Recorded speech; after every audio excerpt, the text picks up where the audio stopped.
Good afternoon. Good afternoon, ma'am. Good afternoon.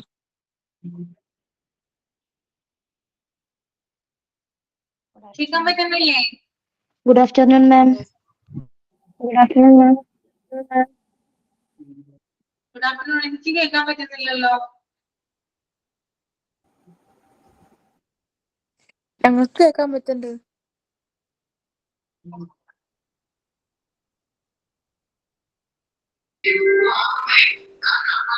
നിങ്ങൾ സംസാരിക്കുന്നുണ്ടോ? എനിക്ക് കേൾക്കാൻ ഞങ്ങൾക്ക് കേൾക്കുന്നുണ്ട് മാം. മാം പറയുന്നത് കേൾക്കുന്നുണ്ട്. അതൊന്ന് ചോദിക്കട്ടെ കേട്ടോ. ഞാൻ ഒന്ന് വെയിറ്റ് ചെയ്യണേ.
Good evening. Good afternoon. Good കേൾക്കാൻ afternoon. പറ്റുന്നുണ്ടോ? Good afternoon, ma'am.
Page number ഒന്ന് ഷെയർ ചെയ്യാമോ? നമ്മൾ എടുത്തത് ഔട്ട് പേഷ്യന്റ് ഡിപ്പാർട്ട്മെന്റിന്റെ.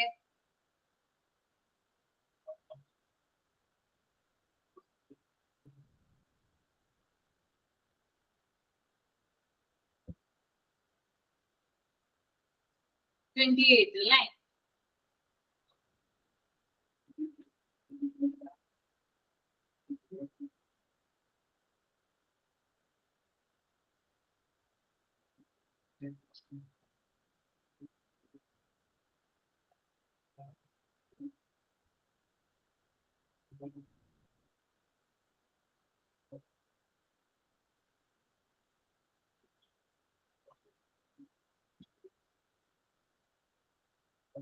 ഓക്കെ, അപ്പൊ വായിച്ചു നോക്കിയോ ഇടുത്ത കാര്യങ്ങളോ കഴിഞ്ഞ ക്ലാസ്സിൽ? മൊഡ്യൂള് ഏതാണ്? ഞാൻ ഇതുവരെയുള്ള ക്ലാസ് നിങ്ങൾക്ക് അറ്റൻഡ് ചെയ്യാൻ പറ്റിയിട്ടില്ല.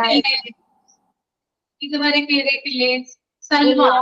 സെക്കൻഡ് ഇയറിന്റെ എക്സാം ആയതുകൊണ്ട് പെൻഡിങ് കിടക്കുകയാണ്. എന്താണ് ഇപ്പൊ കയറുന്നത്? ക്ലാസ് തുടങ്ങിയിട്ട് എന്നാണോ കേറുന്നത്? അതെ, സെക്കൻഡ് ഇയറിന്റെ എക്സാം ആയിരുന്നു. ഇഗ്നോലാണ് ഡിഗ്രി ചെയ്യണേ. അതെ അല്ലേ? അതെ. ഫസ്റ്റ് മൊഡ്യൂൾ ആണ് എടുത്തോണ്ടിരിക്കുന്നത് കേട്ടോ. ഫസ്റ്റ് മൊഡ്യൂളോ? First module. ഓക്കെ. ഫസ്റ്റ് മൊഡ്യൂളില് പേജ് നമ്പർ എത്രയാ? എന്തായിരുന്നു? പേജ് നമ്പർ എത്രയാ? പേജ് നമ്പർ 28 കേട്ടോ. ഔട്ട് പേഷ്യന്റ് ഡിപ്പാർട്ട്മെന്റ് ആണ് എടുക്കുന്ന ചാപ്റ്റർ.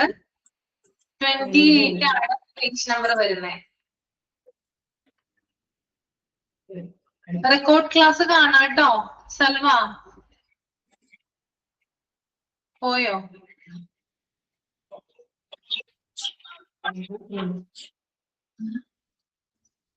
അപ്പൊ കഴിഞ്ഞ ക്ലാസ്സിൽ നമ്മള് സ്പെസിഫിക് പ്രോബ്ലംസ് പറഞ്ഞായിരുന്നു OPD-യിലെ.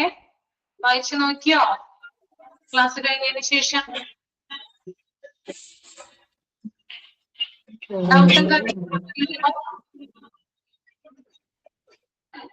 ഇല്ല.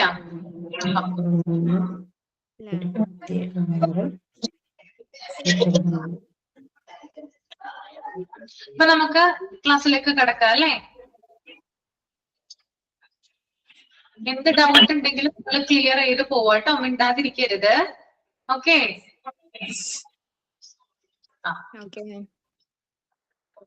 എനിക്ക് മിണ്ടാതിരിക്കുന്നത് ഇഷ്ടമല്ല, മിണ്ടിക്കൊണ്ടിരിക്കണം. ഓക്കെ.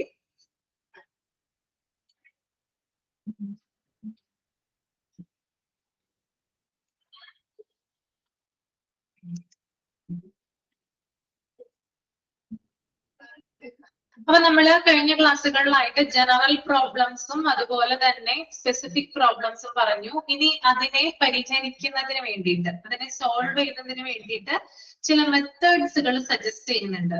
ആ സജഷൻസ് ആണ് താഴെ കൊടുത്തിരിക്കുന്നത് കേട്ടോ. Methods to solve. എങ്ങനെയാണ് ഈ ജനറൽ പ്രോബ്ലംസിനെയും അതുപോലെ തന്നെ സ്പെസിഫിക് പ്രോബ്ലംസിനെയും എങ്ങനെ നമുക്ക് സോൾവ് ചെയ്യാം.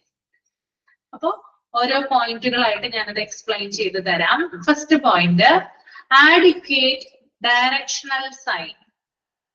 എന്താ ഇവിടെ ഉദ്ദേശിക്കുന്നത്? അതായത് വ്യക്തമായിട്ടുള്ള ബോർഡുകൾ, അതായത് സൈനേജ് ബോർഡുകൾ ഉണ്ടായിരിക്കുക എന്നുള്ളതാണ്. സൈൻ ബോർഡുകൾ ഉണ്ടായിരിക്കുക. നമ്മൾ ആശുപത്രിയിൽ ചെല്ലുന്ന സമയത്ത് വ്യക്തമായിട്ടുള്ള സൈൻ ബോർഡുകൾ ഉണ്ടെങ്കിൽ രോഗികൾക്ക് എളുപ്പത്തിൽ അവിടെ ചെല്ലാനായിട്ട് സാധിക്കും. രോഗികൾക്ക് ഏത് ഏരിയയിലോട്ടാണോ പോകേണ്ടത് ആ ഒരു സൈൻ ബോർഡ് അവിടെ കൊടുത്തിട്ടുണ്ടെങ്കിൽ വ്യക്തമായിട്ട് ആ ഏരിയയിലേക്ക് എത്തിച്ചേരാനായിട്ട് സാധിക്കും. ആരോടും ചോദിക്കേണ്ട ആവശ്യമില്ല. ചാപ്റ്റർ 6 ഔട്ട് പേഷ്യന്റ് ഡിപ്പാർട്ട്മെന്റ് ആണ് കേട്ടോ Selva. Chapter 6 out patient department. Okay. അപ്പൊ ഇനി ഇതിനു മുമ്പത്തെ ക്ലാസ്സുകളൊക്കെ റെക്കോർഡ് ക്ലാസ് കണ്ടു നോക്കൂ കേട്ടോ. ഇതിപ്പോ നമ്മൾ 2 ചാപ്റ്റർ എടുത്തു കഴിഞ്ഞ് 3ാമത്തെ ചാപ്റ്റർ തീരാറായി, അല്ലെങ്കിൽ ഞാൻ പറഞ്ഞു തന്നാനെ. പക്ഷെ കുറെ അധികം പറയാനുള്ളത് കൊണ്ട് റെക്കോർഡ് ക്ലാസ് കാണും കേട്ടോ. എന്നിട്ട് അത് വായിച്ചു കഴിഞ്ഞിട്ട് എന്തെങ്കിലും ഡൗട്ട് ഉണ്ടെങ്കിൽ എന്നോട് ചോദിക്കൂ കേട്ടോ. എന്റെ ക്ലാസ് 3 ദിവസങ്ങളിലായിട്ടുണ്ട്. അപ്പൊ ആ ഒരു തിങ്കൾ ബുധൻ വെള്ളി ആ 3 ദിവസങ്ങളിൽ ഏത് സമയത്ത് വേണമെങ്കിലും ലൈവിൽ കയറി ചോദിക്കാവുന്നതാണ് കേട്ടോ. കേട്ടോ? ആർക്കായാലും കേട്ടോ, എല്ലാവരെയും കൂടി ഉദ്ദേശിച്ചിട്ടാണ് പറയുന്നത്. അപ്പൊ നമ്മൾ ആശുപത്രിയിൽ ചെല്ലുന്ന സമയത്ത് കുറെ ആരോ മാർക്കുകൾ കാണും അല്ലെ? കുറെ ബോർഡുകൾ ഉണ്ടാവും, എന്നിട്ട് കുറെ ആരോ മാർക്കുകൾ ഉണ്ടാവും അതിനകത്ത്. അങ്ങോട്ട് പോകുന്ന വഴി, ഇങ്ങോട്ട് പോകുന്ന വഴി എന്നൊക്കെ പറഞ്ഞ് കണ്ടിട്ടുണ്ടോ? ഫാർമസിയിലേക്ക് പോകുന്ന വഴി, എക്സിറ്റ് ആകുന്ന വഴി അല്ലെ, എൻട്രി ചെയ്യേണ്ട വഴി, അങ്ങനെയൊക്കെ പറഞ്ഞ് കുറെ അധികം ബോർഡുകൾ നമ്മൾക്ക് ഇടുന്നുണ്ട്. അതുപോലെ തന്നെ OP-യിലേക്കുള്ള വഴി, എമർജൻസി റൂമിലേക്കുള്ള വഴി അല്ലെ, അങ്ങനെ പിന്നെ ക്യാൻറ്റീനിലേക്കുള്ള വഴി, അങ്ങനെയൊക്കെ കുറെ അധികം ആരോ, അത് സൈൻ ബോർഡും ഉണ്ട്, അതിനകത്ത് ആരോ മാർക്ക് ഉണ്ടാവും. നമ്മൾ എങ്ങോട്ടാണ് പോകേണ്ടത്, ലെഫ്റ്റ് ആണോ റൈറ്റ് ആണോ, മുകളിലേക്കാണോ താഴേക്കാണോ അല്ലെ. അപ്പൊ അത്തരത്തിലുള്ള വ്യക്തമായിട്ടുള്ള സൈൻ ബോർഡുകൾ ഉണ്ടെങ്കിൽ അവിടെ വരുന്ന രോഗികൾക്ക്, ഫസ്റ്റ് ടൈം വരുന്ന പേഷ്യൻസ് ഒക്കെ ആണെങ്കിൽ, അല്ലെങ്കിൽ അവിടെ വരുന്ന വിസിറ്റേഴ്സ് ഒക്കെ ആണെങ്കിൽ അവർക്ക് വഴി തെറ്റാതെ തന്നെ അവർക്ക് എവിടെയാണോ ചെല്ലേണ്ടത് അവിടേക്ക് എത്തിച്ചേരാനായിട്ട് സാധിക്കും. അപ്പോ സൈൻ ബോർഡുകൾ സ്ഥാപിക്കുക എന്ന് പറയുന്നത് ഇത്തരത്തില് പ്രോബ്ലംസ് കുറയ്ക്കാനായിട്ട് സഹായിക്കുന്നതാണ്. Then രണ്ടാമത്തെ point, quick computerised registrations and electronic record keeping for quick retrieval. Okay, അതായത് കമ്പ്യൂട്ടർ വഴിയുള്ള വേഗത്തിലുള്ള രജിസ്ട്രേഷൻ നടത്തുക എന്നുള്ളതാണ്. അതായത് നമുക്കറിയാം ഇപ്പൊ എല്ലായിടത്തും ഉള്ളത് എന്താണ്, കമ്പ്യൂട്ടർ വഴിയുള്ള രജിസ്ട്രേഷൻ ആണ് അല്ലെ. അപ്പൊ കമ്പ്യൂട്ടറിൽ നമ്മുടെ പേര്, വിവരങ്ങൾ, കാര്യങ്ങളൊക്കെ എൻ്റർ ചെയ്ത് കഴിഞ്ഞാല് നമ്മൾക്കൊരു യൂണിക് ID കിട്ടും അല്ലെ. നമ്മളൊരു OP നമ്പർ ഉണ്ടല്ലേ, നമുക്കത് കിട്ടും. പിന്നെ രണ്ടാമതും മൂന്നാമതും ഒക്കെ നമ്മൾ ചെല്ലുമ്പോൾ നമ്മുടെ നമ്പർ നഷ്ടപ്പെട്ടാലും സാരില്ല, നമ്മുടെ ഫോൺ നമ്പർ പറഞ്ഞു കൊടുത്തു കഴിഞ്ഞാൽ എന്ത് കിട്ടുന്നതാണ്, നമ്മൾക്ക് നേരെ ഡോക്ടറെ കാണാനുള്ള ആ ഒരു ഇത് നമുക്ക് തരും അല്ലെ. അപ്പൊ ഈ ഒരു സമയത്ത് ഇപ്പൊ ആദ്യം ചെന്നാലും അതുപോലെ തന്നെ രണ്ടാമതോ മൂന്നാമതോ നമ്മള് ഹോസ്പിറ്റലിൽ ചെന്ന് കഴിഞ്ഞാലും പെട്ടെന്ന്, അതായത് നമ്മുടെ വിവരങ്ങൾ നോക്കിയിട്ട് പെട്ടെന്ന് നമുക്ക് ടോക്കൺ നമ്പറും കാര്യങ്ങളൊക്കെ തരുന്നത് ഈ ഇലക്ട്രോണിക് സിസ്റ്റം നോക്കിയിട്ടാണ്. അപ്പൊ ഇലക്ട്രോണിക് സിസ്റ്റത്തില് പെട്ടെന്ന് തന്നെ ഫയലുകൾ വീണ്ടെടുക്കാനും, രോഗി 2 or 3 പ്രാവശ്യം ചെന്ന് കഴിഞ്ഞാലും പെട്ടെന്ന് തന്നെ റിട്രീവലിനും എന്ത് ചെയ്യുന്നുണ്ട്, കമ്പ്യൂട്ടർ സിസ്റ്റം സഹായിക്കുന്നുണ്ട്. അപ്പോ ഫയലുകൾ കണ്ടെത്തുന്നതിനുള്ള സമയം അവിടെ കുറവാണ്. മുമ്പത്തെ പോലെയല്ല. പഴയ രീതി എന്ന് പറഞ്ഞാൽ എന്തായിരുന്നു, അതായത് നമ്മളൊരു OP നമ്പർ കൊടുക്കുന്നു, ആ OP നമ്പർ നോക്കിയിട്ട് അവര് സ്റ്റോർ റൂമിൽ ചെല്ലുന്നു, അല്ലെങ്കിൽ റെക്കോർഡ് റൂമിൽ ചെല്ലുന്നു, നമ്മുടെ ഫയല് പിടിക്കുന്നു അല്ലെ. കുറെ സമയം എടുത്തിട്ടല്ലേ ഫയല് നോക്കുന്നത്. പക്ഷെ കമ്പ്യൂട്ടർ വഴി നമ്മള് വിവരങ്ങൾ നോക്കാനായിട്ട് എന്ത് വേണ്ട, അത്രയും സമയം ആവശ്യമില്ല. വളരെ കുറച്ച് സമയം കൊണ്ട് രോഗികളുടെ വിവരങ്ങൾ ലഭ്യമാക്കി രോഗിയെ ഡോക്ടറുടെ അടുത്തേക്ക് എത്തിക്കുന്നു. ഓക്കെ. ദെൻ മൂന്നാമത്തെ പോയിന്റ് എന്ന് പറഞ്ഞാല് multiple and multi purpose fee collection zone. ഒന്നിലധികം ഫീ കളക്ഷൻ സോണുകൾ ഇത് തിരക്ക് കുറവാക്കാനായിട്ട് സഹായിക്കും. നമുക്കറിയാം, ഒരു സ്ഥലത്ത് തന്നെയാണ് ഫീ കളക്ട് ചെയ്യുന്നതെങ്കിൽ അവിടെ ധാരാളം തിരക്കുണ്ടാവും അല്ലെ. ഭയങ്കരമായിട്ടുള്ള തിരക്കൊക്കെ ആയിരിക്കും ഉണ്ടാവുക. അപ്പൊ ഒന്നിലധികം സ്ഥലത്ത് ഈ ഫീ കളക്ഷൻ സോൺ ഉണ്ടെങ്കിൽ എന്ത് ചെയ്യേണ്ട, അവിടെ ഒരു തിരക്ക് ഉണ്ടാവണം എന്നില്ല. അപ്പൊ കുറച്ച് പേഷ്യൻസ് ആയിട്ട് 2-3 കളക്ഷൻ സോണിന് മുമ്പിൽ നിന്ന് കഴിഞ്ഞാൽ പെട്ടെന്ന് തന്നെ രോഗികൾക്ക് അവരുടെ വീട്ടിലേക്ക് തിരിച്ചു പോകുന്നതിനോ അല്ലെങ്കിൽ ഡോക്ടറെ കാണുന്നതിനോ ഒക്കെ സഹായകരമാണ് കേട്ടോ. ഓക്കെ. ദെൻ നാലാമത്തെ point, adequate number of doctors as per patient volumes. അതുപോലെ തന്നെ രോഗികളുടെ എണ്ണത്തിനനുസരിച്ച് ഡോക്ടർമാർ ഉണ്ടാവുക എന്നുള്ളതാണ്. നമ്മൾ ജനറൽ പ്രോബ്ലംസിൽ പറഞ്ഞിട്ടുണ്ടായിരുന്നു, രോഗികളുടെ എണ്ണത്തിനനുസരിച്ചിട്ടുള്ള ഡോക്ടേഴ്സ് ഇല്ല. അതുകൊണ്ട് തന്നെയാണ് ഹോസ്പിറ്റലിൽ കൂടുതലും തിരക്കുകൾ ഉണ്ടാവുന്നത്. അപ്പോ രോഗികളുടെ എണ്ണത്തിനനുസരിച്ചുള്ള ഡോക്ടേഴ്സ് ഉണ്ടെങ്കിൽ ക്ലിനിക്കിൽ എന്തുണ്ടാവില്ല, തിരക്കുകൾ ഉണ്ടാവാനായിട്ട് ചാൻസ് കുറവാണ്. The next one, token display system. Okay. ഇന്ന് ഏറ്റവും കൂടുതൽ ഹോസ്പിറ്റലുകളിൽ യൂസ് ചെയ്യുന്ന ഒന്നാണ് എന്ത്, ടോക്കൺ ഡിസ്പ്ലേ സിസ്റ്റം. അതിന്റെ ഇമ്പോർട്ടൻസ് എന്താണത്, അതുകൊണ്ട് എന്താണ് ബെനിഫിറ്റ് ടോക്കൺ ഡിസ്പ്ലേ സിസ്റ്റം? ഒന്ന് കമന്റ് ചെയ്യാമോ ആരെങ്കിലും? എന്താ benefit?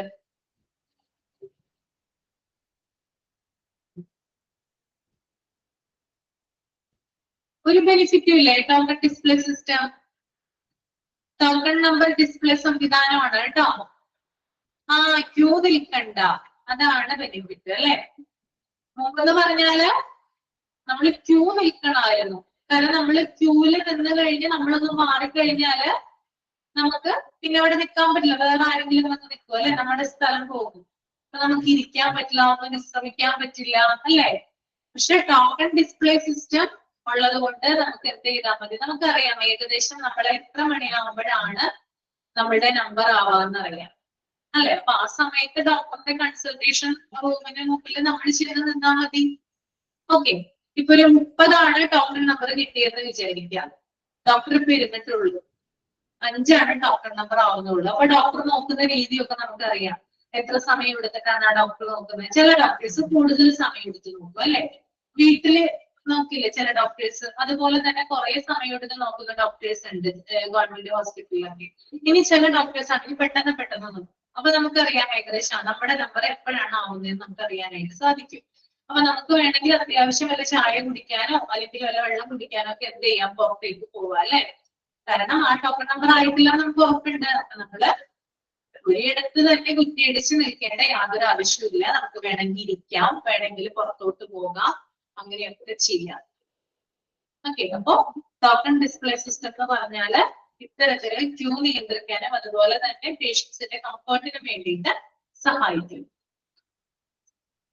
The next one, multiple blood collection diagnostic facilities, staffing them based on needs.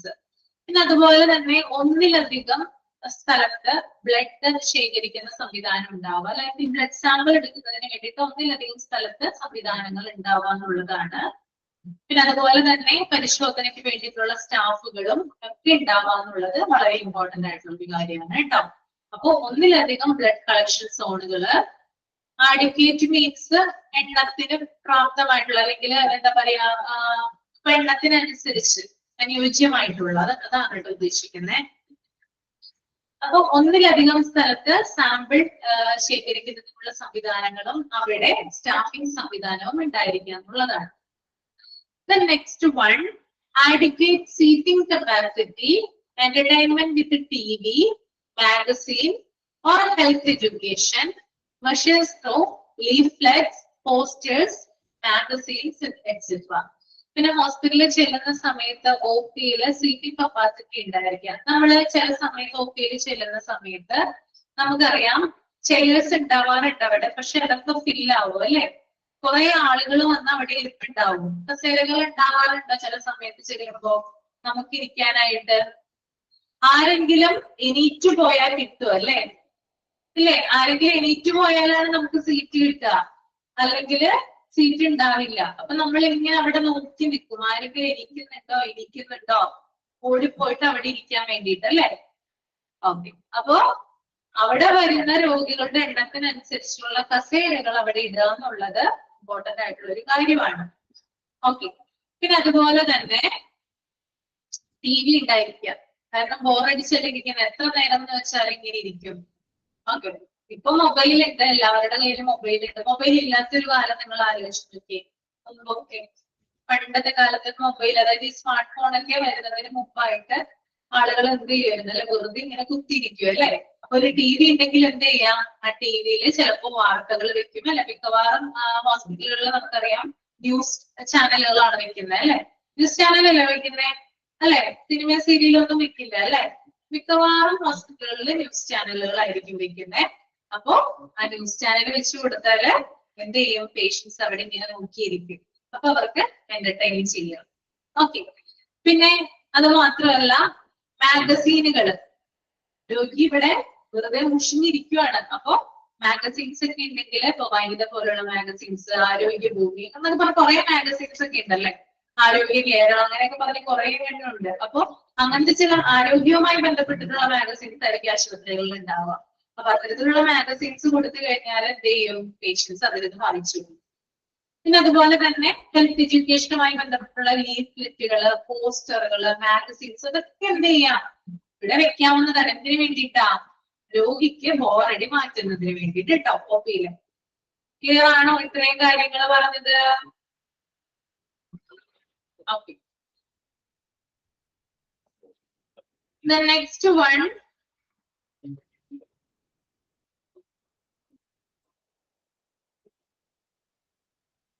Screening of OP by junior doctors. അതായത് ജൂനിയർ ഡോക്ടർമാരുടെ പ്രാഥമിക പരിശോധന ഉണ്ടാവുക എന്നുള്ളതാണ് കേട്ടോ. ഓക്കെ, എന്തിനു വേണ്ടിയിട്ടാണ്? അനാവശ്യമായിട്ടുള്ള തിരക്ക് കുറയ്ക്കാനായിട്ട്.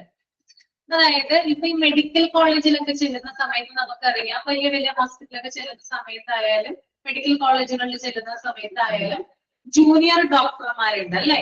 ഈ ജൂനിയർ ഡോക്ടർമാരുണ്ടെങ്കിൽ നമുക്ക് അനാവശ്യമായിട്ടുള്ള തിരക്കുകൾ ഒഴിവാക്കാനായിട്ട് സാധിക്കും. ഫോർ എക്സാമ്പിൾ, സർജനെ കാണാനായിട്ട് ഒരു കൂട്ടം ആളുകൾ വന്ന് നിൽക്കുന്നു എന്ന് വിചാരിക്കുക. കുറേയധികം ആളുകൾ സർജനെ കാണാനായിട്ട് വന്നു നിൽക്കുന്നു. അതിനകത്ത് ഒരു 3-4 പേര് എന്ത് ചെയ്തു, ജൂനിയർ ഡോക്ടറുടെ കൺസൾട്ടേഷൻ നേടി. ഓക്കെ, അതായത് ജൂനിയർ ഡോക്ടർ അവരെ പരിശോധിച്ചു. ജൂനിയർ ഡോക്ടർ അവരെ പരിശോധിച്ചപ്പോഴാണ് അറിഞ്ഞത് സർജനെയല്ല ഇവർക്ക് കാണേണ്ടത്, മറിച്ച് ഓർത്തോപീഡിക് വിഭാഗത്തിലെ ഓർത്തോ ഡോക്ടറെയാണ് കാണേണ്ടത്. ഓക്കെ, അപ്പോ അനാവശ്യമായിട്ട്, കാരണം ജൂനിയർ ഡോക്ടറെ കണ്ടില്ലെങ്കിൽ അവർക്കറിയാൻ പറ്റില്ല. അവരെന്ത് ചെയ്യും, സർജന് വേണ്ടി അവിടെ കുറെ നേരം നിൽക്കും അല്ലെ. അപ്പൊ അവരുടെ സമയവും പാഴാവും. സർജനെ കണ്ടു കഴിഞ്ഞാൽ അദ്ദേഹം ഇത് തന്നെയായിരിക്കും പറയാ അല്ലെ, ഓർത്തോ ഡോക്ടറെ കാണാനായിരിക്കും പറയാ. അപ്പോ ഇത്തരത്തില് OP-യിലുള്ള തിരക്കുകൾ കുറയ്ക്കുന്നതിന് വേണ്ടിയിട്ട് ജൂനിയർ ഡോക്ടർമാരുടെ കൺസൾട്ടേഷൻ ആവശ്യമാണ്. നമ്മൾ ചില സമയത്ത് ജൂനിയർ ഡോക്ടേഴ്സിനെ ആയിരിക്കും ആദ്യം കാണുക അല്ലെ. അത് കഴിഞ്ഞിട്ടായിരിക്കും ചിലപ്പോൾ സീനിയർ ഡോക്ടർ നമ്മളെ കൺസൾട്ട് ചെയ്യാം. അപ്പൊ അതിനു മുമ്പ് ചിലപ്പോൾ നമുക്ക് എക്സ്റേയോ അല്ലെങ്കിൽ ബ്ലഡ് ടെസ്റ്റ് എന്തെങ്കിലും ഒക്കെ ഉണ്ടെങ്കിൽ ജൂനിയർ ഡോക്ടേഴ്സ് ആയിരിക്കും ചെയ്യാനായിട്ട് പറയുന്നത് അല്ലെ. അപ്പൊ അതിലൂടെ നമുക്ക് സമയം ലാഭിക്കാനും സാധിക്കും. ക്ലിയർ ആണോ?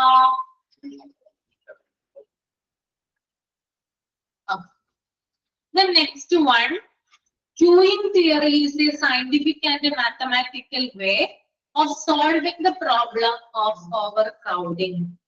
ഇനി അതായത് ക്യൂയിങ് തിയറി ഉപയോഗിച്ച് തിരക്ക് നിയന്ത്രിക്കുക എന്നുള്ളതാണ്. ക്യൂയിങ് തിയറി മീൻസ് അതായത് മതിയായിട്ടുള്ള സെക്യൂരിറ്റി സ്റ്റാഫുകൾ ഉണ്ടാവുക, അതായത് ആളുകൾ കൂടുതലായിട്ട് തിരക്കി നിൽക്കുന്ന സ്ഥലത്ത് സെക്യൂരിറ്റി അല്ലെങ്കിൽ ഒരു എന്താ പറയാ അവരെ വാച്ച് ചെയ്യുന്നതിന് വേണ്ടിയിട്ട് ഒരു സ്റ്റാഫ് ഉണ്ടായിരിക്കുക. അപ്പൊ നല്ല രീതിയിൽ അവരുടെ ക്യൂ മാനേജ് ചെയ്യാനായിട്ട് സാധിക്കും. നമുക്കറിയാം ഈ മെഡിക്കൽ കോളേജിലൊക്കെ പോകുന്ന സമയത്ത് ഉണ്ടല്ലോ, അവിടെ ഓരോ ഡോക്ടേഴ്സിന്റെ ഗവൺമെന്റ് മെഡിക്കൽ കോളേജിലൊക്കെ പോകുന്ന സമയത്ത് ഓരോ ഡോക്ടേഴ്സിന്റെ റൂമിന് മുന്നിലായിട്ട് ഒരു സ്റ്റാഫ് ഇരിപ്പുണ്ടാവും. ശ്രദ്ധിച്ചിട്ടുണ്ടോ നിങ്ങള്? ഓരോ സ്റ്റാഫുകൾ ഇരിപ്പുണ്ടാവും. നമ്മള് ചീട്ടൊക്കെ എടുത്തു കഴിഞ്ഞിട്ട് ആ സ്റ്റാഫിന്റെ അടുത്ത് കൊണ്ടുപോയിട്ടായിരിക്കും ഇത് കൊടുക്കുന്നത്, അതായത് ഒ പി ചീട്ട് കൊടുക്കുന്നത്. അപ്പൊ ചിലപ്പോ ഈ ഒരു മെഡിക്കൽ കോളേജ് ആയതുകൊണ്ട് തന്നെ ഒരു വിഭാഗത്തിൽ ഇപ്പൊ ന്യൂറോയുമായി ബന്ധപ്പെട്ട് ന്യൂറോളജിയുമായി ബന്ധപ്പെട്ട് നമുക്കിപ്പോ ഒരു ന്യൂറോളജിസ്റ്റിനെയാണ് കാണേണ്ടതെന്ന് വിചാരിക്കാം. അപ്പൊ മുകളിലത്തെ നിലയിലായിരിക്കും. അവിടെ നമ്മൾ ചെല്ലുമ്പോൾ ഇതേപോലെ തന്നെ സ്റ്റാഫ് ഇരിപ്പുണ്ടാവും, അവരുടെ കയ്യിൽ ചീട്ട് കൊടുക്കും. അപ്പൊ 2-3 ഡോക്ടേഴ്സ് ഉണ്ടാവും അവിടെ. ന്യൂറോളജിസ്റ്റ് തന്നെ 2-3 പേരുണ്ടാവും. അപ്പൊ ആരെയാണ് കാണേണ്ടതെന്ന് ചോദിക്കും.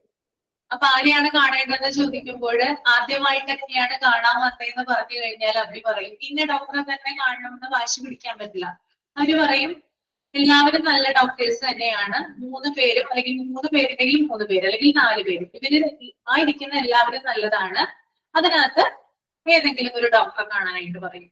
എന്നിട്ട് ഇങ്ങനെ ബെഞ്ചുകൾ ഇങ്ങനെ എന്ത് ചെയ്തിട്ടുണ്ടാവും, ഞാനൊരു എക്സാമ്പിൾ പറഞ്ഞാണ് കേട്ടോ. ബെഞ്ചുകൾ ഇങ്ങനെ ഓരോന്നായിട്ട് അവിടെ ഉണ്ടാവും. ഓക്കെ, ഓരോ സൈഡിൽ ഓരോ ബെഞ്ചുകളായിട്ട് ഉണ്ടാവും. അപ്പൊ ആദ്യത്തെ ഡോക്ടറെ കാണുന്ന, അതായത് ആദ്യം കാണുന്ന അവിടെ ആ ഒരു റൂമിന്റെ ഫ്രണ്ടിൽ ആദ്യം ഇരിക്കുന്ന ഡോക്ടറെ കാണാൻ വേണ്ടിയിട്ട് ആദ്യത്തെ ഒരു ബെഞ്ചിലായിരിക്കും ആളുകൾ ഉണ്ടാവുക. പിന്നെ രണ്ടാമത്തെ ഡോക്ടറെ കാണാൻ വേണ്ടിയിട്ട് മിഡിലിൽ ഇരിക്കുന്ന ബെഞ്ചുകളിലായിരിക്കും ആളുകൾ ഉണ്ടാവുക. മൂന്നാമത്തെ ഡോക്ടറെ കാണാൻ വേണ്ടിയിട്ട് സൈഡിൽ ഇരിക്കുന്ന ബെഞ്ചുകളിലായിരിക്കും ആളുകൾ ഉണ്ടാവുക. അങ്ങനെ അവരെ അറേഞ്ച് ചെയ്യും. മനസ്സിലായോ? ക്ലിയർ ആയോ ഞാൻ പറഞ്ഞത്? അപ്പൊ ഇങ്ങനെ അറേഞ്ച് ചെയ്യുന്നത് മൂലം എന്ത് ചെയ്യാൻ പറ്റും, പെട്ടെന്ന് ഡോക്ടറെ കാണാനായിട്ടും, അതായത് ആ സമയത്ത് കൺഫ്യൂഷൻ ഉണ്ടാവില്ല ഏത് ഡോക്ടറെയാണ് കാണേണ്ടത്. കാരണം വ്യക്തമായിട്ട് അവർ പറഞ്ഞു തന്നിട്ടുണ്ടാവും, അതായത് നിങ്ങൾ ഇവിടെ ഇരിക്കണം, ആ പേഷ്യന്റ് ഇറങ്ങുമ്പോൾ നിങ്ങൾ കയറണം എന്നൊക്കെ പറഞ്ഞു തന്നിട്ടുണ്ടാവും. അതൊരു ക്യൂയിങ് തിയറിയാണ്. കാരണം തിരക്കുകൾ ഒഴിവാക്കുന്നതിന് വേണ്ടിയിട്ടാണ് അവരങ്ങനെ അത് അറേഞ്ച് ചെയ്യുന്നത്. മറിച്ച് അവരൊന്ന് മാറിക്കഴിഞ്ഞാലും മൊത്തം അലങ്കോലമാവും. പിന്നെ അവിടെ, അതായത് ഇവരുള്ള സമയത്ത് അവിടെ ഭയങ്കരമായിട്ട് കൂട്ടം കൂടി നിൽക്കാനൊന്നും ആൾക്കാരെ അനുവദിക്കില്ല. അങ്ങനെ ഒരു പ്രത്യേകതയുണ്ട്. പക്ഷെ ഇവരൊന്ന് മാറിക്കഴിഞ്ഞു കഴിഞ്ഞാലുണ്ടല്ലോ, അവിടെ ആ റൂമിന് ഫ്രണ്ടിൽ നിറച്ച ആൾക്കാരായിരിക്കും, പേഷ്യൻസ് തന്നെ. അങ്ങനെയുണ്ട്. അപ്പൊ അവരുടെ കണ്ണു വെട്ടിച്ചാണ് എന്ത് ചെയ്യുന്നത്, ഇവരിങ്ങനെ കൂട്ടം കൂടി നിൽക്കുന്നത്. അവര് വന്നു കഴിഞ്ഞാൽ പിന്നെ ഇതെന്താണിത്, ഞാൻ പോയ പോലെ അല്ലല്ലോ എന്ന് ചോദിക്കും. എന്നിട്ട് പിന്നെ വീണ്ടും അറേഞ്ച് ചെയ്യും. അപ്പൊ അത് പാലിക്കുവാണെങ്കിൽ നല്ലതാണ്. കാരണം അതൊരു സിസ്റ്റമാറ്റിക് ആയിട്ട് ആളുകളുടെ ക്യൂ നിയന്ത്രിക്കാനായിട്ട് അത് സഹായിക്കും കേട്ടോ. The next one, avoid queue jumping, the act of going ahead of other people, waiting in a line, something instead of waiting one's turn. Okay. ഇത് നമ്മൾക്ക് എക്സ്പീരിയൻസ് ഉള്ള ഒരു കാര്യമാണ്. ഒന്ന് ഓർത്ത് നോക്കിയേ. Avoid queue jumping. നിങ്ങൾ ക്യൂവിൽ നിൽക്കുന്ന സമയത്ത് ആരെങ്കിലും നിങ്ങൾക്ക് ഓവർ ടേൺ ചെയ്തിട്ടുണ്ടോ? Queue jumping നടത്തിയിട്ടുണ്ടോ?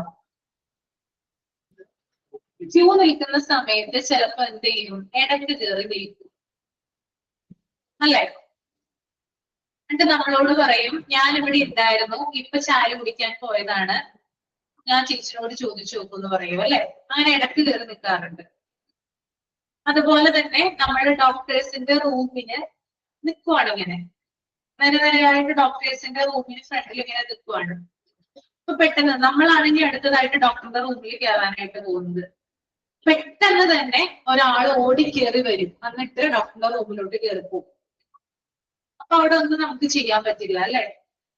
ചിലവര് പ്രശ്നമൊക്കെ ഉണ്ടാക്കും, പക്ഷെ പെട്ടെന്നാണ് എന്ത് ചെയ്യുക, നമ്മുടെ ക്യൂവിനെ മറികടന്നുകൊണ്ട് അവര് ഡോക്ടറിന്റെ റൂമിലേക്ക് കയറി പോവുക. എക്സ്പീരിയൻസ് ഉണ്ടായിട്ടുണ്ടോ? എന്തെങ്കിലുമൊക്കെ കാരണങ്ങൾ പറയുന്നുണ്ട് അല്ലെ. അപ്പൊ അങ്ങനെയും എന്ത് നടക്കാറുണ്ട്, ക്യൂ ജമ്പിങ് നടക്കാറുണ്ട്. ഓക്കെ, അപ്പൊ അത്തരത്തിലുള്ള കാര്യങ്ങൾ. പിന്നെ ചിലവര് ഇങ്ങനെ ബാക്കിലായിട്ട് നിൽക്കും, അതായത് ക്യൂവിലല്ലാതെ സൈഡിലായിട്ട് നിൽക്കും.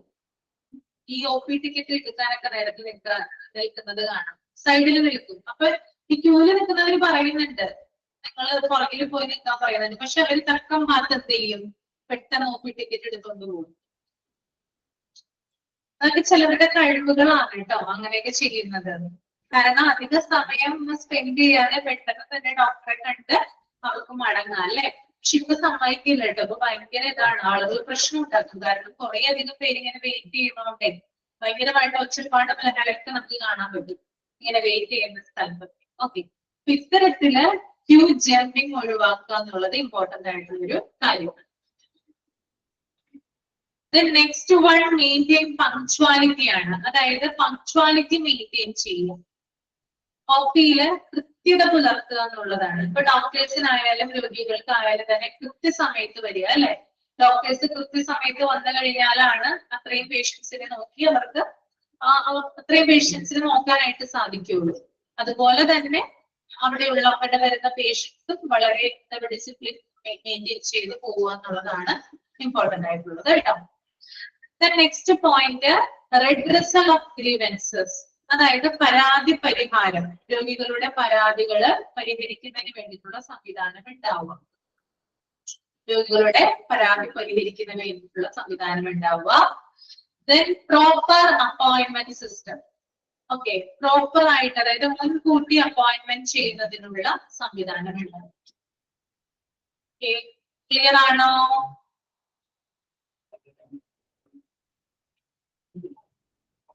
ഒന്ന് വായിച്ചു നോക്കിയേ നിങ്ങള് ഒരു 3 മിനിറ്റ്. ഇപ്പൊ നമ്മൾ ഇത്രയും മെത്തേഡുകൾ പറഞ്ഞതിൽ എന്തെങ്കിലും മനസ്സിലാവാത്തുണ്ടെങ്കിൽ ഇപ്പൊ ചോദിക്കുക കേട്ടോ. ഒന്ന് ജസ്റ്റ് ഒന്ന് റീഡ് ചെയ്യൂ.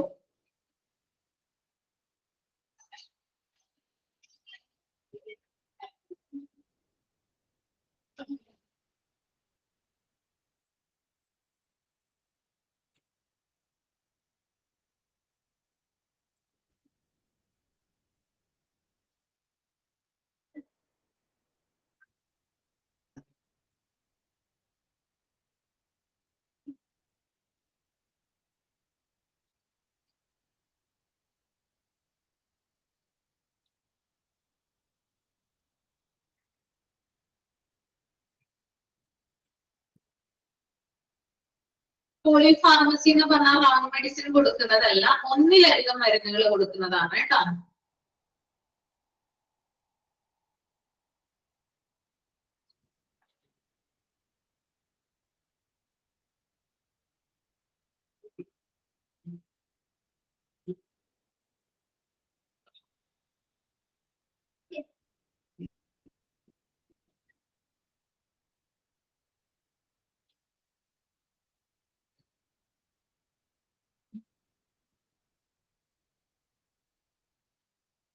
തേർഡ് പോയിന്റ് എന്ന് പറഞ്ഞാൽ multiple and multi purpose fee collection. അതായത് ഫീകൾ കളക്ട് ചെയ്യാൻ, അതായത് എമൗണ്ട് കളക്ട് ചെയ്യുന്നതിന് വേണ്ടിയിട്ട് ഒന്നിലധികം ഏരിയകൾ ഉണ്ടായിരിക്കും, കളക്ഷൻ സോണുകൾ ഉണ്ടാവും. ഒരു സ്ഥലത്ത് മാത്രം എമൗണ്ടുകൾ കളക്ട് ചെയ്യാതെ അതിന് വേണ്ടിയിട്ട് ഒന്നിലധികം കളക്ഷൻ സോണുകൾ ഉണ്ടായിരിക്കുക.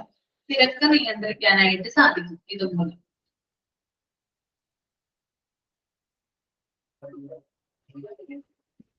ക്യൂയിങ് തിയറി ഞാൻ വളരെ വിശദമായിട്ട് പറഞ്ഞു തന്നില്ലേ, എക്സാമ്പിൾ സഹിതം.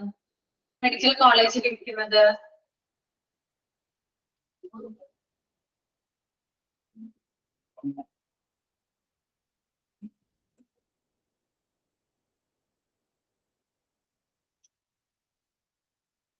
അതായത് ക്യൂകൾ പ്രോപ്പർ ആയിട്ട് മെയിൻറ്റെയിൻ ചെയ്യുന്നതിന് വേണ്ടിയിട്ടാണ് ക്യൂയിങ് തിയറി ചെയ്യുന്നത്. അതായത് പല ഹോസ്പിറ്റലും പല രീതിയിലായിരിക്കും അത് ചെയ്യുന്നത്. ഞാൻ മെഡിക്കൽ കോളേജിലെ എക്സാമ്പിൾ പറഞ്ഞു തന്നിട്ടുണ്ടായിരുന്നു. ലാസ്റ്റ് പറഞ്ഞുതരാം കേട്ടോ.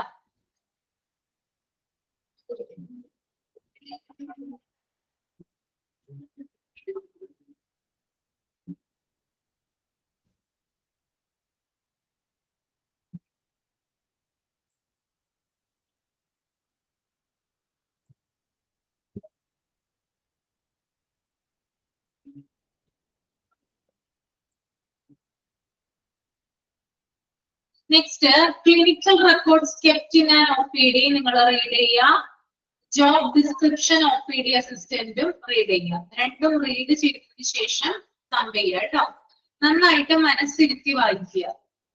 ശ്രദ്ധ വേറെ ഒന്നിലും പോകാതെ ഇതിൽ തന്നെ ശ്രദ്ധിച്ചു വായിക്കുക കേട്ടോ.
വായിച്ചു കഴിഞ്ഞോ?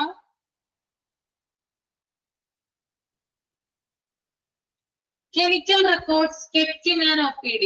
OPD-യിൽ സൂക്ഷിക്കുന്ന റെക്കോർഡുകൾ എന്തൊക്കെയാണെന്നാണ് കേട്ടോ പറയുന്നത്. OPD-യിൽ സൂക്ഷിക്കുന്ന കെപ്റ്റ് ചെയ്യുന്ന റെക്കോർഡുകൾ ഏതൊക്കെയാണ്? ഫസ്റ്റ് എന്ന് പറയുന്നത് OPD രജിസ്ട്രേഷൻ ഫോം ആണ്. എന്താണ് OPD രജിസ്ട്രേഷൻ ഫോം? നമ്മള് ഒരു ഹോസ്പിറ്റലിൽ ആദ്യമായിട്ട് ചെല്ലുമ്പോൾ, ഒരു ഡോക്ടറെ കാണാനായിട്ട് ചെല്ലുമ്പോൾ നമ്മൾ ഫില്ല് ചെയ്ത് കൊടുക്കുന്ന ഒരു ഫോം ഉണ്ട് അല്ലേ? പറഞ്ഞിട്ടുണ്ടായിരുന്നു. രണ്ട് രീതിയിൽ നമുക്കത് ചെയ്യാമെന്ന് പറഞ്ഞിട്ടുണ്ടായിരുന്നു ഞാൻ ക്ലാസ്സിൽ. ഓർമ്മയുണ്ടോ? ഒന്നെന്താണ്? ആർക്കെങ്കിലും ഓർമ്മയുണ്ടോ? ഒന്ന്, നമ്മള് അവരൊരു ഫോം തരും. ആ ഫോമില് നമ്മുടെ ബേസിക് ഡീറ്റെയിൽസ്, പേര്, അഡ്രസ്, ഫോൺ നമ്പർ തുടങ്ങിയിട്ടുള്ള കാര്യങ്ങളൊക്കെ ഫിൽ ചെയ്തിട്ട് നമ്മള് റിസപ്ഷനിൽ കൊടുക്കണം. അത് അവര് കമ്പ്യൂട്ടറിൽ എൻ്റർ ചെയ്ത് നമുക്കൊരു യൂണിക് ഐഡി തരും എന്ന് പറഞ്ഞിട്ടുണ്ടായിരുന്നു. ഓർമ്മയുണ്ടോ?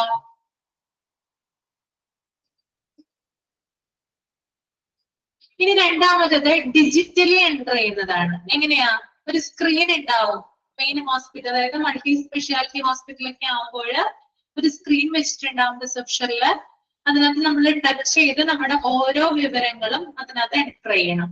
സൈൻ വരെ, ഇലക്ട്രോണിക് സിഗ്നേച്ചർ വരെ ചെയ്യാം. എന്നിട്ട് എന്ത് ചെയ്യാം? നമുക്ക് ഒരു OPD യൂണിക് ഐഡി തരും. അത് വെച്ചിട്ടാണ് പിന്നെ നമ്മൾ ഡോക്ടറെ കാണുന്നത്. അപ്പൊ രണ്ട് രീതിയിലുണ്ട്. ഇവിടെ പറയുന്നത് രജിസ്ട്രേഷൻ ഫോമിനെ കുറിച്ചിട്ടാണ് കേട്ടോ. അപ്പൊ നിങ്ങൾ അതൊന്ന് എഴുതിയെടുക്കുക. OPD രജിസ്ട്രേഷൻ ഫോം പറയട്ടെ ഞാൻ. പറഞ്ഞോട്ടെ, നോട്ടുണ്ടോ കയ്യില്?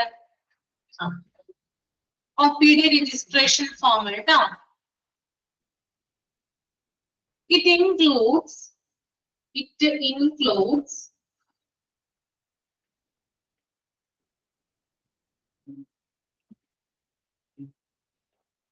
basic patient details,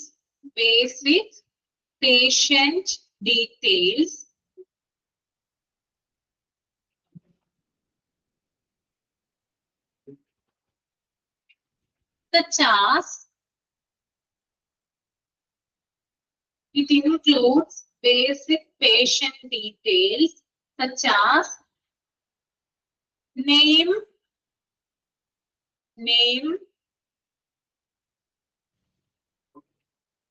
comma age, comma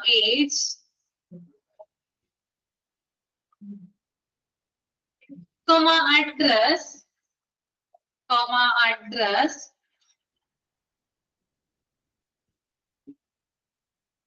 comma contact number,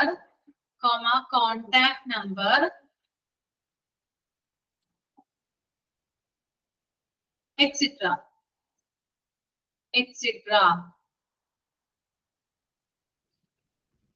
എഴുതിയോ?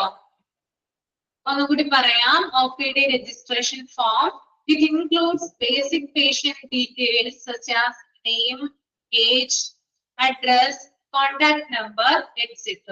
ഇനി നെക്സ്റ്റ് വൺ അഡ്മിഷൻ ഫോം ആണ് കേട്ടോ. Admission form.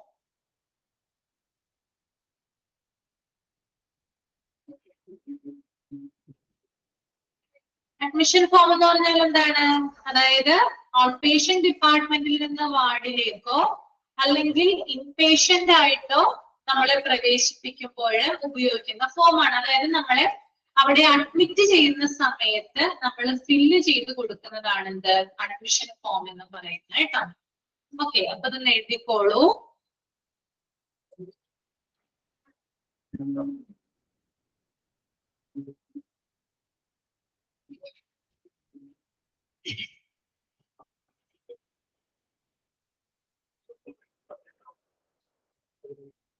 It is used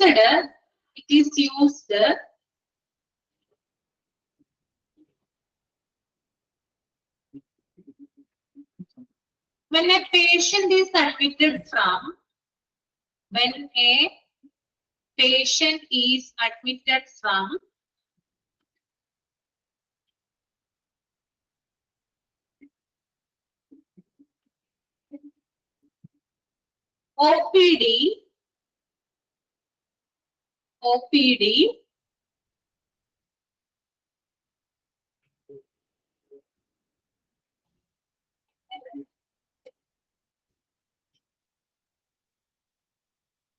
OPD to the ward. Okay, it is used when a patient is admitted from OPD to the ward. OPD യിൽ നിന്ന് വാർഡിലേക്കൊക്കെ admit ആകുന്ന പേഷ്യൻസിന് ഉപയോഗിക്കുന്ന ഫോമാണ് എന്ത്? അഡ്മിഷൻ ഫോം എന്ന് പറയുന്നത്. എഴുതിയില്ലേ? അടുത്തത് പറഞ്ഞോട്ടെ.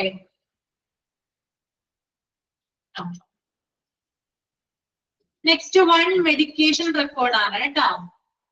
എന്താണ് മെഡിക്കേഷൻ റെക്കോർഡ്? എന്തായിരിക്കും അതിനകത്ത് പറയുന്നത്? മെഡിക്കേഷൻ റെക്കോർഡിൽ എന്തായിരിക്കും ഉണ്ടാവുക? എന്തുമായി ബന്ധപ്പെട്ടിട്ടുള്ള റെക്കോർഡാണ് മെഡിക്കേഷൻ റെക്കോർഡ്? ആ പേര് കേട്ടിട്ടൊന്നും തോന്നുന്നില്ലേ? മരുന്ന്, മെഡിസിൻസുമായി ബന്ധപ്പെട്ടിട്ടുള്ള റെക്കോർഡാണെന്ത്? മെഡിക്കേഷൻ റെക്കോർഡ് എന്ന് പറയുന്നത് അല്ലെ. അതായത് ഡോക്ടർ പ്രിസ്ക്രൈബ് ചെയ്തിട്ടുള്ള മരുന്നുകളുടെ പേര്, ഏതൊക്കെ മരുന്നുകളാണ്, അതുപോലെ അതിന്റെ ഡോസ് അല്ലെ. ഡോസ് ഉണ്ടാവില്ലേ? വൺസ് ഇൻ എ ഡെയിലി എന്നൊക്കെ പറഞ്ഞ്, twice in a daily, once in a daily എന്നൊക്കെ പറഞ്ഞ ഡോസ് ഉണ്ടാവും അല്ലെ. ഓക്കെ, പിന്നെ സമയം ഉണ്ടാവും അല്ലെ.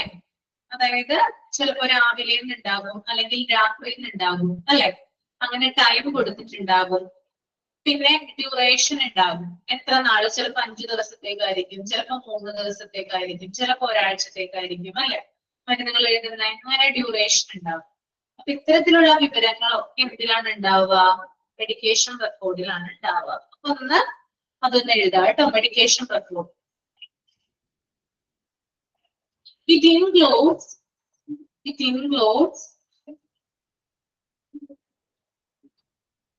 all prescribed medicines.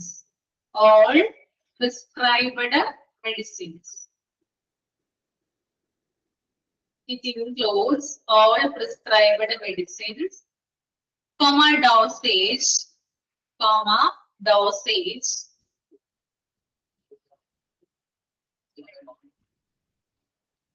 frequency,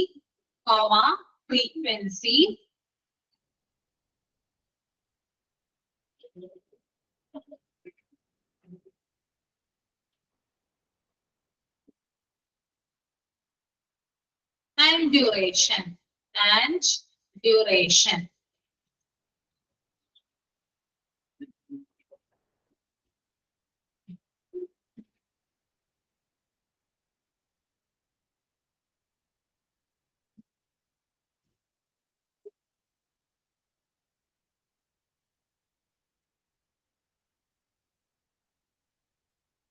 The next one treatment ആണ്. ട്രീറ്റ്മെന്റ് റെക്കോർഡിൽ എന്തൊക്കെ കാര്യങ്ങളായിരിക്കും ഉണ്ടാവുക? ട്രീറ്റ്മെന്റ് റെക്കോർഡ് എന്തൊക്കെയായിരിക്കും? ഒന്ന് ഗസ് ചെയ്ത് നോക്കിയേ. പേഷ്യൻസിന് കൊടുത്തിട്ടുള്ള ട്രീറ്റ്മെന്റിനെ കുറിച്ചുള്ള വിവരങ്ങളായിരിക്കും അല്ലെ? Okay.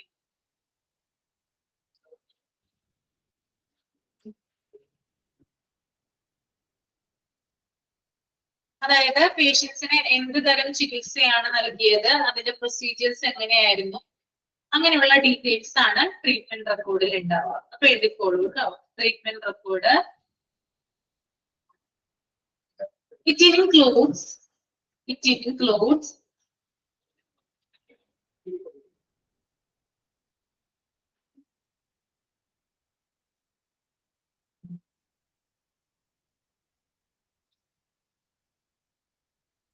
details of treatment given.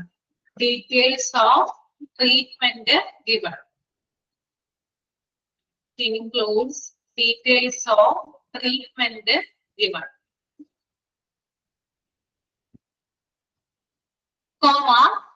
Procedures and follow-ups. Follow-up കേട്ടോ, അതായത് പിന്തുടരേണ്ട കാര്യങ്ങൾ എന്തൊക്കെയാണ്? Procedures and follow-ups.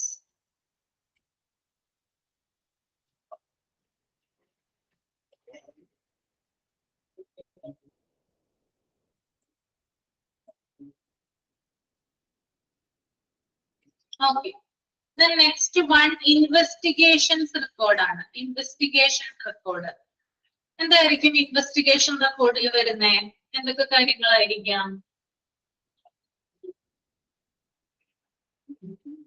Investigation record എന്ന് പറയുമ്പോ lab test. Very good Athira. അതായത് രോഗിക്ക് പേഷ്യൻസിന് നടത്തിയിട്ടുള്ള ലാബിന്റെ ടെസ്റ്റുകള്, പിന്നെ എക്സ്റേ എടുത്തിട്ടുണ്ടെങ്കിൽ അത്, സ്കാൻ റിപ്പോർട്ട്, അങ്ങനെ പരിശോധനകൾ നടത്തിയിട്ടുള്ള റിപ്പോർട്ടുകളാണ് ഇൻവെസ്റ്റിഗേഷൻ റെക്കോർഡിൽ ഉണ്ടാവുക കേട്ടോ. ഓക്കെ, അപ്പൊ അത് എഴുതിയെടുത്തോളൂ. Investigation record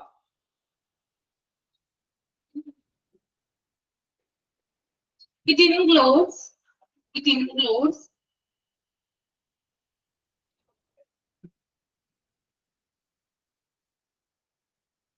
laboratory test.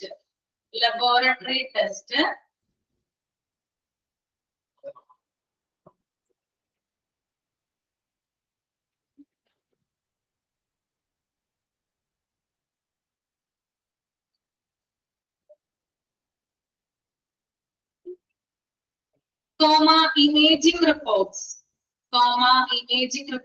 Imaging reports എന്ന് പറയുന്നത് ബ്രാക്കറ്റിൽ എഴുതുക എക്സ്റേ സ്കാൻ കേട്ടോ. Imaging reports, X-ray scan, etc.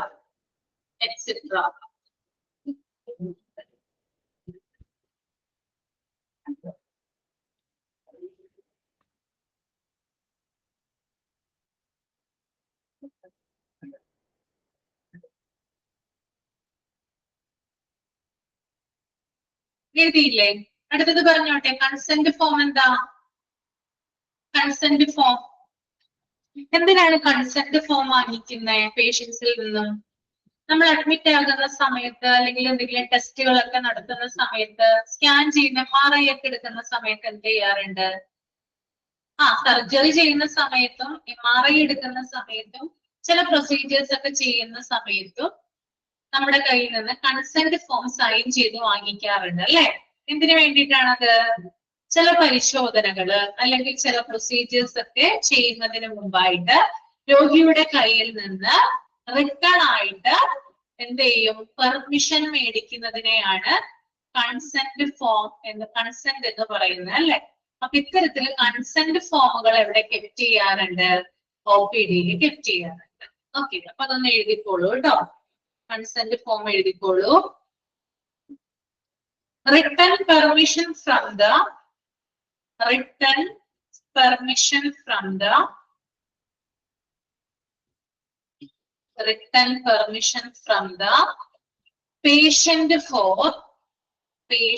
for investigations or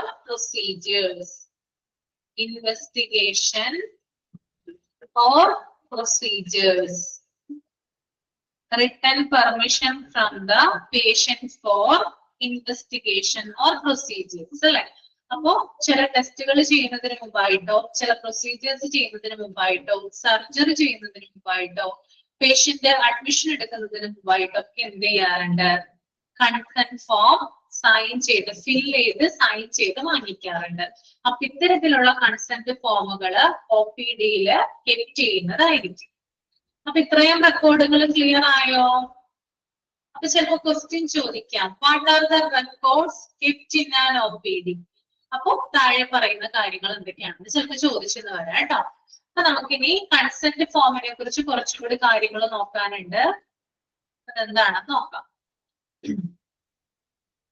Every hospital must maintain the medical records relating to her entire patients for a period of 3 years from the date of commencement of the treatment. ഇവിടെ എന്താ പറയുന്നേ? അതായത് ഈ ഒരു inpatient ആയിട്ടുള്ള ഒരാളുടെ medical record, ഇപ്പൊ ഒരാൾ അഡ്മിറ്റ് ആയി എന്ന് വിചാരിക്കുക. അദ്ദേഹത്തിന്റെ മെഡിക്കൽ റെക്കോർഡ് അദ്ദേഹം അഡ്മിറ്റ് ആയ ഡേറ്റ് തുടങ്ങി എന്താണ് 3 വർഷം വരെ OPD-യിൽ സൂക്ഷിക്കും എന്നാ പറയുന്നത്. ഓക്കെ, അപ്പോ ഒരു രോഗിയുടെ മെഡിക്കൽ റെക്കോർഡ് അദ്ദേഹം എന്നാണോ ആ ഹോസ്പിറ്റലിൽ അഡ്മിറ്റ് ആയിരിക്കുന്നത്, ഇൻഡോർ പേഷ്യന്റ് എന്നാണോ ആയിരിക്കുന്നത്, അത് തുടങ്ങി 3 വർഷ കാലയളവില് എന്ത് ചെയ്യും? ഹോസ്പിറ്റലിൽ സൂക്ഷിക്കുന്നതാണ്. അപ്പൊ എന്തിനു വേണ്ടിയിട്ടായിരിക്കും സൂക്ഷിക്കുന്നത്? ഇൻ കേസ് ആ ട്രീറ്റ്മെന്റ് എടുത്ത രോഗി ചിലപ്പോൾ ഡെത്ത് ആയിന്ന് വരാം. ഓക്കെ, അല്ലെങ്കിൽ എന്തെങ്കിലും ഒരു കാരണവശാല് ചിലപ്പോ ആ രോഗിയെ എന്ത് ചെയ്യാം? ചിലപ്പോ വേറെ ഏതെങ്കിലും ഹോസ്പിറ്റലിൽ ഷിഫ്റ്റ് ആയി വരാം. ഇൻ കേസ് ഡെത്ത് ആയെന്ന് വിചാരിക്കുക. ആ ഒരു എക്സാമ്പിൾ പറഞ്ഞുതരാം. ഡെത്ത് ആവുന്ന സാഹചര്യത്തിൽ നമുക്കറിയാം, ഇപ്പൊ അൺയൂഷ്വൽ ഡെത്ത് ഒക്കെ ആണെങ്കിൽ, അതായത് അസാധാരണ മരണമൊക്കെ ആണെങ്കിൽ നമുക്കറിയാം ഈ ഒരു പേഷ്യന്റിനോടനുബന്ധിച്ച പേഷ്യന്റ് വിവരങ്ങൾ, അതായത് പോലീസ് കേസും മറ്റൊക്കെ ആവും. അൺയൂഷ്വൽ ഡെത്ത് ആണെങ്കിൽ പോലീസ്, കോടതി അങ്ങനെയുള്ള ഇടപെടലും കാര്യങ്ങളൊക്കെ ഉണ്ടാകും. പിന്നെ അതുപോലെ തന്നെ ഹയർ അതോറിറ്റീസ് ഒക്കെ എന്ത് ചെയ്യാറുണ്ട്? ഈ ഒരു രേഖകളൊക്കെ സബ്മിറ്റ് ചെയ്യാനായിട്ട് പറയാറുണ്ട്. അപ്പൊ ഹോസ്പിറ്റൽ എന്ത് ചെയ്യണം? ഇത്തരത്തിലുള്ള പേഷ്യന്റ് റെക്കോർഡുകൾ സൂക്ഷിച്ചാൽ മാത്രമാണ് എന്ത് ചെയ്യാൻ പറ്റുക? കോടതിയിലൊക്കെ സബ്മിറ്റ് ആകാൻ പറയുന്ന സമയത്ത് ഇവർക്ക് ഈ രേഖകൾ സബ്മിറ്റ് ചെയ്യാൻ സാധിക്കും. ഓക്കെ, അപ്പൊ ഹോസ്പിറ്റലിൽ വെച്ചിട്ടാണ് ആ രോഗി മരിച്ചതെങ്കിൽ ഹോസ്പിറ്റലിന്റെ സൈഡിൽ നിന്ന് യാതൊരു തരത്തിലുള്ള പ്രോബ്ലംസും ഉണ്ടായിട്ടില്ല, കുഴപ്പങ്ങളൊന്നും സംഭവിച്ചിട്ടില്ലെങ്കിൽ ഈ റെക്കോർഡുകൾ ഉണ്ടെങ്കിൽ എന്ത് ചെയ്യാം? അത് കോടതിയിൽ സബ്മിറ്റ് ചെയ്യാം. അവർക്ക് പ്രൂവ് ചെയ്യാം ഹോസ്പിറ്റലിന്റെ ഭാഗത്ത് നിന്ന് യാതൊരുവിധ പ്രശ്നങ്ങളോ കാര്യങ്ങളോ ഇല്ല. ഓക്കെ, അപ്പോ അത്തരത്തിൽ അതുപോലെ തന്നെ ഇൻഷുറൻസുമായി ബന്ധപ്പെട്ട് അല്ലെ, നമുക്കറിയാം ചില പേഷ്യൻസ് മരിച്ചു കഴിഞ്ഞാൽ ഇൻഷുറൻസ് കിട്ടും അല്ലെ, മെഡിക്കൽ ക്ലെയിമും കാര്യങ്ങളും, അതായത് റിലേറ്റീവ്സിന് ബാക്കിയുള്ള തുകകളും മറ്റൊക്കെ കിട്ടാറുണ്ട്. അപ്പൊ അത്തരത്തില് പേഷ്യന്റ് റിലേറ്റീവ്സിന് ഇത്തരത്തിലുള്ള ഇൻഷുറൻസ് ക്ലെയിമുകൾ കിട്ടുന്നതിന് വേണ്ടിയിട്ട് എന്ത് ചെയ്യാറുണ്ട്? ഇൻഷുറൻസ് അതോറിറ്റിക്ക് മുന്നിൽ എന്ത് ചെയ്യണം, രോഗിയുടെ രേഖകൾ അത് ഹോസ്പിറ്റലിന്റെ ഭാഗത്തു നിന്നാണ് എന്ത് ചെയ്യേണ്ടത്, ഹാജരാക്കേണ്ടത്. അപ്പൊ അത്തരത്തിലൊക്കെ എന്ത് ചെയ്യാൻ, അതായത് ഇത്തരത്തില് പല വിധത്തിലുള്ള അതോറിറ്റീസിന് മുന്നിലും ഇത് സബ്മിറ്റ് ചെയ്യുന്നതിന് വേണ്ടിയിട്ടാണ് എന്ത് ചെയ്യുന്നത്, ഈ ഒരു റെക്കോർഡ്സുകൾ കീപ്പ് ചെയ്യും. ക്ലിയർ ആണോ? 3 വർഷമാണ് കേട്ടോ കാലാവധി വരുന്നേ. അപ്പോ ഇത്രയും വരെ എടുത്താൽ മതി എന്ന് ഞാൻ മൈക്ക് ഓൺ ചെയ്യാം. എന്തെങ്കിലും ഡൗട്ട് ഉണ്ടെങ്കിൽ ചോദിച്ചോളൂ.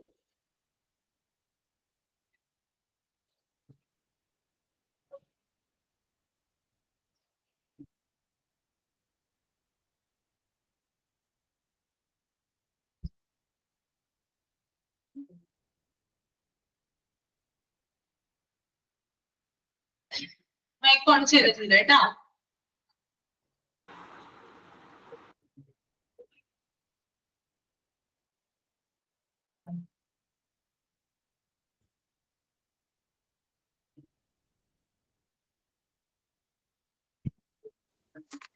മാം കഴിഞ്ഞ ക്ലാസ്സിലൊക്കെ നോട്ട്സ് ആയി കിട്ടിയിട്ടില്ല. അപ്പൊ ലിങ്ക് ഇപ്പൊ വിട്ടുന്നു ഫ്രണ്ട്സ്. അപ്പൊ ഞാൻ ജോയിൻ ചെയ്യാൻ കിട്ടുമല്ലോ അല്ലേ?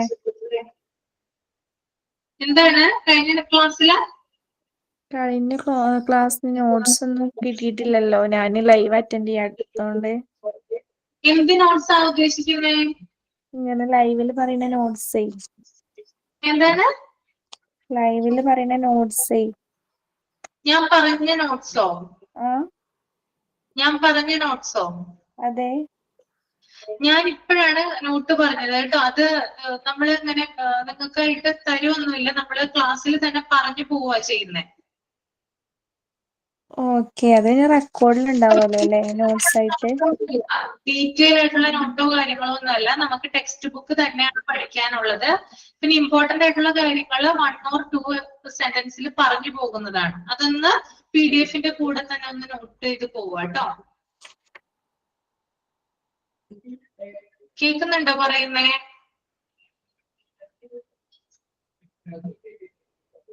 Okay okay.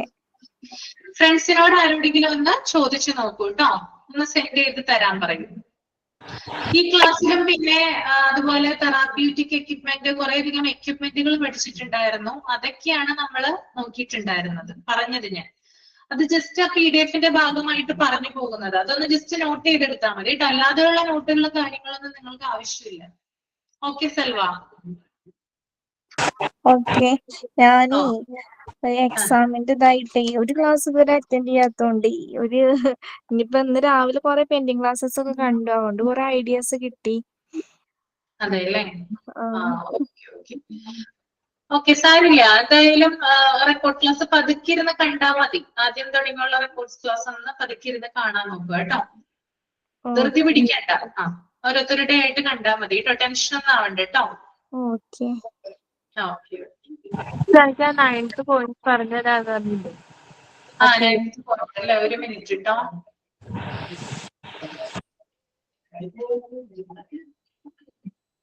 ട്രൂയിങ് തിയറി അല്ലേ? അതെ അതെ. ചില ഹോസ്പിറ്റലുകളില് ക്യൂ നിയന്ത്രിക്കുന്നതിന് വേണ്ടിയിട്ട് ചില സിസ്റ്റമാറ്റിക് ആയിട്ട് ചില വേസിൽ എന്ത് ചെയ്യാറുണ്ട്, ക്യൂകൾ നിയന്ത്രിക്കാറുണ്ട്. അതായത് ഓരോ ഡോക്ടേഴ്സിനുമായിട്ട് ഞാനിപ്പോ ഒരു എക്സാമ്പിൾ പറഞ്ഞു തന്നിട്ടുണ്ടായിരുന്നു. മെഡിക്കൽ കോളേജുകളിൽ കൺസൾട്ടേഷൻ റൂമിന് ഫ്രണ്ടിലായിട്ട് ചില സ്റ്റാഫുകൾ ഉണ്ടാകും. അവരുടെ അടുത്ത് ചെന്നിട്ടാണ് നമ്മൾ ആ ഡോക്ടേഴ്സിനെ കാണാനായിട്ടുള്ള പെർമിഷൻ ചോദിക്കുന്നത്. അപ്പൊ അവര് ഏത് ഡോക്ടറെ ആണെന്ന് നമ്മളോട് ചോദിക്കും. അതിനനുസരിച്ച് അവരെന്ത് ചെയ്യും, ബെഞ്ചുകളൊക്കെ അറേഞ്ച് ചെയ്ത് പേഷ്യൻസിനെ ഇരുത്തും. അതൊരു ക്യൂയിങ് തിയറിയാണ്. അപ്പോ ചില ഹോസ്പിറ്റലുകൾ എന്ത് ചെയ്യാറുണ്ട്, ഇത്തരത്തിലുള്ള സിസ്റ്റമാറ്റിക് ആയിട്ട് തിരക്കുകൾ ഒഴിവാക്കുന്നതിന് വേണ്ടിയിട്ട് എന്ത് ചെയ്യുന്നുണ്ട്, ചില സീറ്റിംഗ് അറേഞ്ച്മെന്റ്സ് ഒക്കെ ചെയ്യാറുണ്ട്. അതിനെയാണ് ഈ ക്യൂയിങ് തിയറി എന്ന് പറയുന്നത് കേട്ടോ.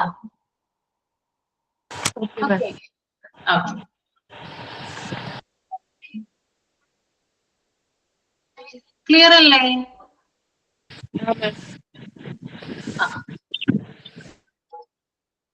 അപ്പൊ നമുക്കിനി ബുധനാഴ്ച കാണാം. Okay. Okay, thank you ma'am. Thank you so much. Bye. എല്ലാവർക്കും ക്ലിയർ ആയെന്ന് വിചാരിക്കുന്നു. എന്തെങ്കിലും ഡൗട്ട് ഉണ്ടെങ്കിൽ നെക്സ്റ്റ് ക്ലാസ്സിൽ ചോദിച്ചോളൂ കേട്ടോ. വെനസ്ഡേ ചോദിക്കാം. Thank you so much. Thank you, Miss. Thank you, ma'am. Thank you miss. Thank you.